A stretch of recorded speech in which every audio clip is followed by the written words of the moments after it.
right, so everybody can see the screen okay? Okay. And I don't know, I didn't mute everybody, but all right. So we're just going to talk about portions today. So this is just the basic measurement guide, and this is one of the hardest things about portions, right? Is figuring out what all these measurements mean. So you can see from here, just the fist is a cup, and this gives you some ideas of the calories, but don't worry about that too much. Just get the general idea. A palm is about 3 ounces, a handful is about 1 ounce, 2 handfuls, 1 ounce of some of the lighter items. Okay, again, because this is all relative based on the density of the food, right? A thumb is 1 ounce of something of what's higher density, like peanut butter or hard cheese. And then a thumb tip is just a teaspoon of our most dense foods that we tend to eat. Cooking oil, mayonnaise, butter, sugar, that kind of stuff. So I'm going to quiz you guys on these later on. So just kind of, take this in. Again, a fist is a cup, ounces, 3 ounces is a palm. And then we have all of these other variations of ounces depending on the density of the food we're eating. We've got a good handful, which is 1 ounce. We've got 2 handfuls, which is also 1 ounce of just chips, the lighter foods, and then a thumb, 1 ounce of our really, really dense stuff. Okay. So now this is a horrible slide, right? I mean, look at all these words. It's like 18 to 2,200 calories a day. The word serving has gone out of favor because it's so subjective, right? It's just so non-specific. We don't know what that really means because it depends on the food. So just thinking back to that last slide, right? We're trying to be more specific now about what a serving really is. And we'll see cups, ounces, tablespoons, and you'll see the term ounce equivalent as well out there. And that just means serving. And so the basic recommendation is vegetables, 2 to 3 cups, fruits, 1.5 to 2 cups, grains, 5 to 8. So you can read all of that. But, this is what's so difficult, right? About what to eat, how we eat. And then we have to worry about, are we getting enough protein? Are we getting enough fats? Are we getting enough carbohydrates? All those macronutrients that we talk about on a regular basis. And all of this stuff can just drive us nuts, right? And so what do we do? How can we take all of this information and make it tangible? And it's hard enough trying to eat healthy, let alone having to have all of these numbers and measurements in our head. And it's no wonder that so many of us just give up, right? So this doesn't really have much to do with with having our cake and eat it too, but it's one of my favorite cartoons. I love Gary Larson. All of his cartoons are hilarious. So this is just to say that, when we talk about calorie counting and portions, it really, at the end of the day, it doesn't work. We've been having this conversation, right, for so many decades now about healthy eating. And so what the new focus now is to just try to focus on healthier foods and on nutrient dense foods, and to focus on foods that are actually going to nourish our body as opposed to trying to measure everything. So there's still a lot of discussion out there and use about portion controls because it's so embedded in our culture. But it just doesn't work because we can't have our cake and eat it too. And what portion control is really about is that in essence, we're trying to get away with eating foods that we like, and so what happens, and in that turn, avoid eating the healthier foods that we don't necessarily like, right? We want to eat what we want. And it just doesn't work, because why, right? It leads to restriction, right? We're restricting, and we're restricting. We're having a lot of calories with not a whole lot of nutrients. And that restriction leads us to hunger, right? And the hunger leads then to frustration, and that frustration just leads us to just overeating. And then what happens, right? We gain all the weight back and then some. And that's what the research really shows, is that this whole portion control idea really isn't working for us. So what is the new model then, right? The new model is then to just really focus on changing our habits, our lifestyle. And one of the things I try to ask myself, right, before I eat something, is to just take a moment. And this is where the mindfulness piece comes in when we talk about eating, is, will this nourish my body? And hopefully with the topics that we discuss throughout these weeks, we'll know what will nourish our body and what won't. And we can answer that question in, in a knowledgeable way. So this is sort of, you guys remember maybe the pyramid of foods. And because that was just too confusing with how many cups and ounces and measurements, the idea now that we've come up with is just to go to my plate. This is sort of what's the new model is, to make it easier. So when you have a plate and you don't want to have a huge plate, just the normal size plates, and our plates have been getting bigger and bigger. That's one of the things to help with portion control, is to not have a huge plate to begin with, right? This is kind of how you, just a very general idea of how you want to divide it up, right? Fruits, it's not exactly, fruits, vegetables, grains, and protein. And then there's dairy on the side. Now, obviously, a lot of dairy isn't required to survive. I think a lot of it comes from just our cultural preference for dairy. And so, that obviously there's people that are lactose intolerant, but dairy is a great source of calcium. It's a great source of protein as well. So again, it's not necessary, and it is actually can be unhealthy because it does have some inflammatory effects, which we can discuss another time. There could be a whole different talk on inflammation. And then, when we think about proteins, now again, a lot of us as Americans, right, in our culture, we automatically associate protein with meat. And last time we discussed a little bit about this. And in fact, we don't really talk about the fact that vegetables also have a lot of protein. Dairy also has protein. Grains have protein.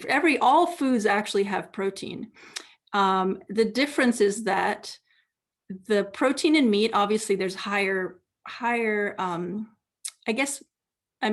think we just need to have a whole separate talk on protein, but there is quote unquote higher quality. It doesn't necessarily mean it's better for you, but would be the technical term for it. But anyway, just know that vegetables are also sort of source of protein. We do have vegetarians and vegans that have perfectly healthy lives and tend to do better actually than we do. So one thing to note about proteins that I kind of knew, but I didn't really understand it to this extent as I was preparing this talk, is that the American Cancer Society does have a warning on its website about red meat, and that it's just not known if there's a safe level of consumption for either red or processed meats. In the absence of this knowledge, while recognizing that the amount of increased risk isn't certain, the American Cancer Society recommends choosing protein foods such as fish, poultry, and beans more often than red meat. And for people who eat processed meat products, to do so sparingly, if at all, because there is a link between cancer and meat. And actually, some of the other sources I've read, now, while fish and poultry and dairy and eggs, other animal products have that link to a lesser extent, that there is still a risk even with those. So that's just something to be aware of, So one of the things, what do we do, right?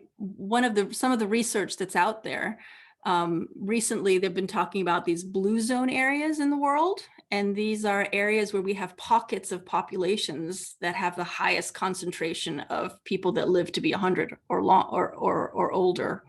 So this sort of helps in terms of what do they eat, right? And how different they are compared to what it is we're eating. So every day they're eating about nuts, about 1 to 2 handfuls a day. They drink mostly water, 7 glasses a day, coffee, tea, wine in moderation.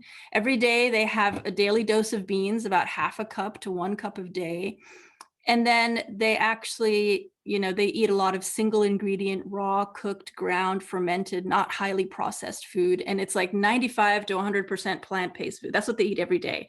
And then every week, they might have, in a week, 7 teaspoons of added sugar, which is like, I could eat that just in one day with or more. They really don't have a lot of eggs, no more than 3 eggs in a week. They go easy on the fish, about 3 times a week, fewer than 3 ounces. And remember what 3 ounces looks like, you guys, right? That palm of the hand, 3 ounces. And then only monthly do they've just really reduced dairy. And then even for other meats, they only eat about 2 ounces or less in a 5-month period, right? 2 ounces. So that's even, I mean, in a 1 month period. So they only eat 5 times per month, right? So 5 times per month, they'll have 2 ounces or less. So that's quite something. And if you remember, what is 2 ounces, right? That means just a little bit less than the palm of your hand.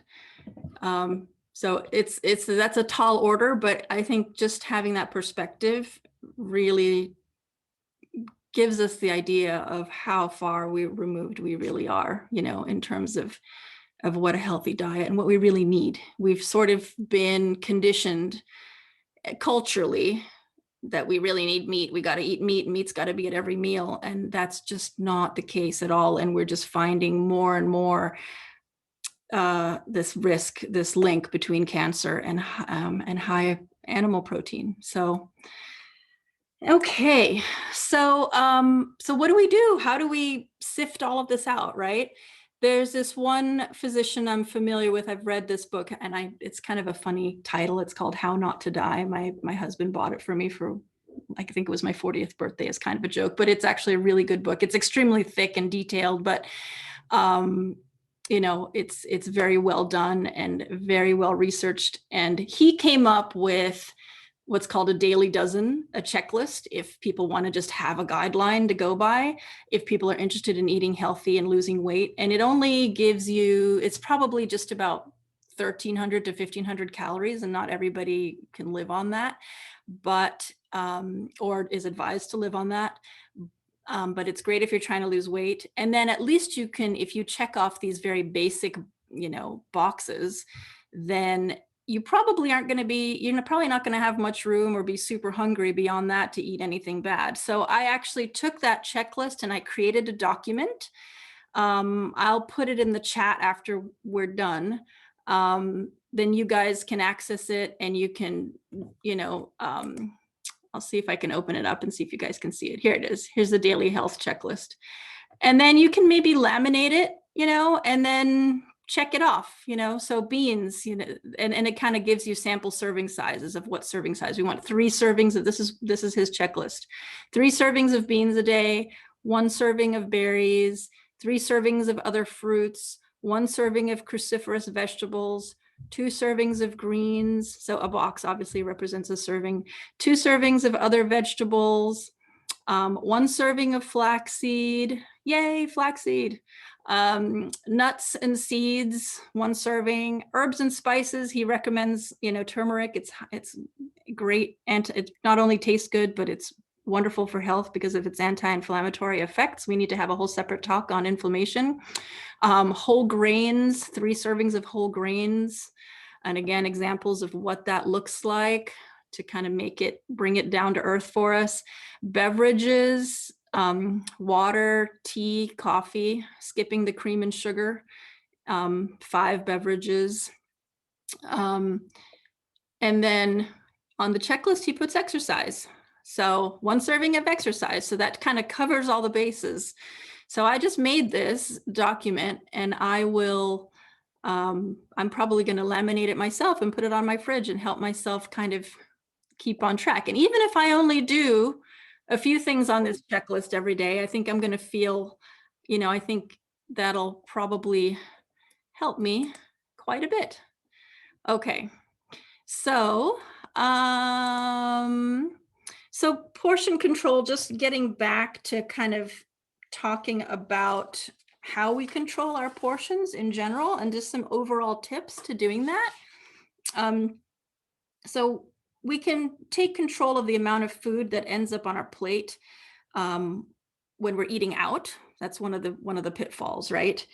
And we can do that by just splitting an entree with a friend, or as soon as the food arrives, just have them bring a to-go box and go ahead and take that meal, cut it in half, put it in the to-go box, and then start eating. Because if you eat and wait till you're full, you're gonna eat more than you really need to, right? Because you're having a conversation, you're distracted. So that's one thing you can do. Another thing is, if you're eating at home, just minimize the temptation of a second or third helping by not having all the servings on the table for people to just eat. So just serve it in the kitchen, put it on your plate, and then bring it to the dining table and eat there, so that you're not tempted to go back for second and third helpings. Obviously, Thanksgiving is an exception, or any of those holidays, right? And then another pitfall for us is just in front of the TV, right? We can just sit and eat mindlessly without even realizing how much we're eating.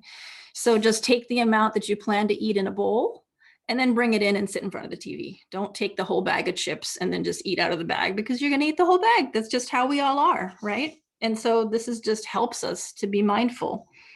Another tip that's out there is to just go ahead and spoil your dinner. We talk about, most of us, at least I was raised to don't spoil your dinner. But if you're getting hungry before a meal, then it's better just go ahead and snack, and obviously choose a healthy snack. Just have some carrots and hummus, or have a piece of fruit, because what happens then is that when the meal comes around, we end up overeating, because we're so hungry, we're ravenous, and we eat quickly, and we take in more food than we really need, and then we feel horrible afterwards. Another trick is this, just keeping food out of sight, out of mind, right? We tend to consume more when we have easy access to food. So just make your home like a portion friendly zone. Replace the candy dish with a fruit bowl. Better not to bring anything in the house at all that's unhealthy, but if you have to, then just keep those tempting foods out of immediate eyesight. Put them on a high shelf in the back of the freezer. Move healthier food in the front to eye level so that you can see them. And then if you're buying things in bulk, store the excess stuff in a place that's not convenient to get to, high in the cabinet or the back of the pantry. So just a few other little tips about that. There's some resources, myplate.gov, if you really want to have something that's personalized. You can enter your age and height and weight and all that sort of stuff, and they can give you an idea of what your calories should be, and how many calories you should be taking in a day in general. And then there is, the CDC has this weight, if you really want to keep a food diary. This is kind of nice, or it could actually be used to plan. I find that it's better to plan ahead, so that way I write down what I'm going to have, and then I'm less likely to be tempted, because I've already planned ahead what I'm going to eat. So I think that actually would be a better thing, and then that way, if you don't eat what you're supposed to eat, then you change it. But that's what I try to do actually with my food diaries.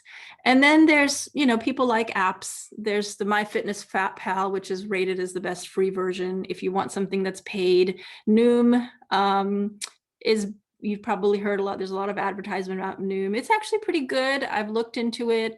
You get 2 weeks of free trial, but then there's like Weight Watchers too, there's auto enrollment. So just be careful. Don't get caught up in that. But Noom really focuses on the psychology of eating, and then also tells you, what's healthy, and it has like a little easy app, and you can kind of count what kind of foods you're eating, and you're only allowed a certain amount per day or whatever.